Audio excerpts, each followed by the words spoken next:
Welcome back to my channel. If you love listening to incredible stories about plane crashes, don't forget to like, comment, and subscribe to Flight Failures so you don't miss any adventures in the skies. On September 11th, 2022, at Horsetooth Reservoir near Fort Collins, Colorado, a plane crash occurred involving two people, Hamad Al-Qadar, pilot, and his brother, originally from Cairo, Egypt. The event happened in the late afternoon when local residents were enjoying the day at this scenic reservoir. The two brothers had taken off from Boulder Municipal Airport in a Cessna 172 around 6:30 p.m.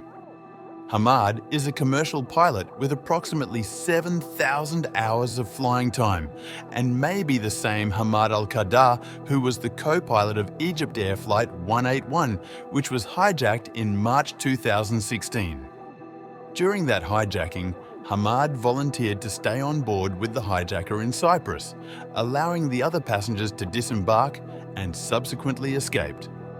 Hamad's brother was seated on the right and also holds a commercial and airline pilot certificate, as well as being a certified flight instructor. He has accumulated approximately 3,500 hours of flight time, with nearly 300 hours of instruction in a Cessna 172. His last flight test was 3 months before the accident in an Embraer 145 simulator.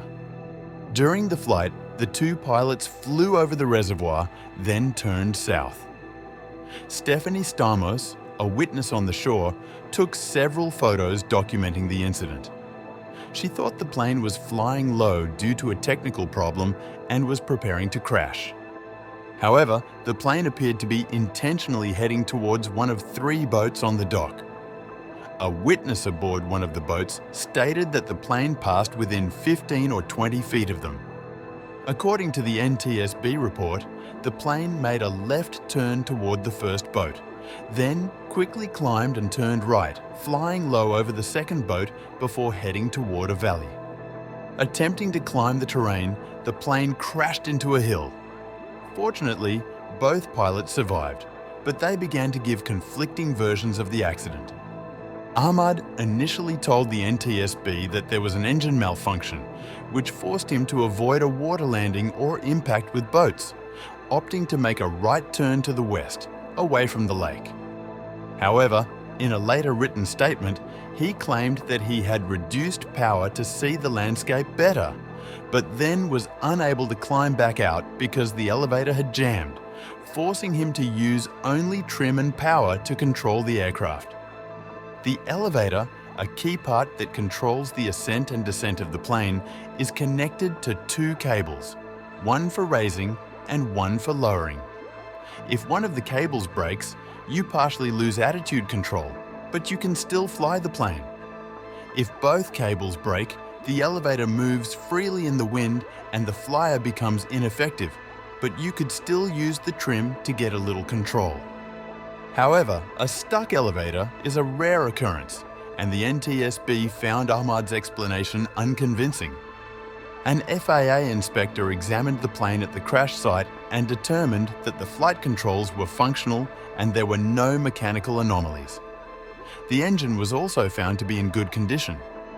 The FBI intervened because the crash occurred on the anniversary of 9/11, suspecting that the pilots had intentionally flown into the boats. Although the FBI found insufficient evidence to charge the pilots with federal crimes, the county district attorney charged Ahmad with 5 counts of menacing and 6 counts of reckless conduct. However, Ahmad fled the country shortly after the NTSB interview, and his whereabouts are currently unknown.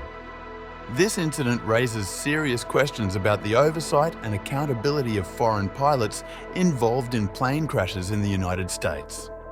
If you liked this story and want to stay updated on other incredible plane crashes, subscribe now to my Flight Failures channel. See you next time, and don't forget to fly safe.